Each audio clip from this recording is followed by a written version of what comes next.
For those of y'all who don't give a fuck about what I'm saying and not really trying to learn the specifics about stocks, the stock market, and what the fuck is financial literacy in the first place, I feel like y'all should fuck with the S&P 500 because it's the most easiest way to get returns on your bread without having to actively look over it all the time.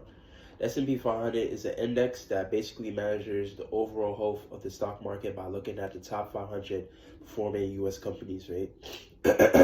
And it averages a return of 10% annually, and it started in 1957, so that spans a long time. And in more recent years, relative to its average, it's been given bigger returns than that 10%. So you could just throw your money in there and it will be a relatively safe place because one, it's the top performing 500 companies, and two, these 500 companies represent a diverse sectors of the economy. So it could be healthcare, it could be retail, or whatever the fuck you want it to be, right? Even so much so to emphasize the importance, the Pablo Escobar of trading, Warren Buffett, that nigga made a bet with the top hedge fund basically saying, yo, I bet y'all niggas can beat the S&P 500 within 10 years time, right?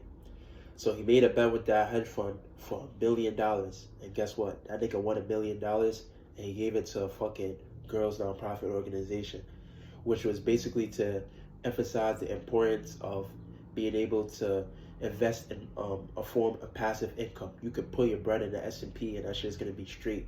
So if you're not really trying to actively stock trade for me, just put your bread in the S&P 500.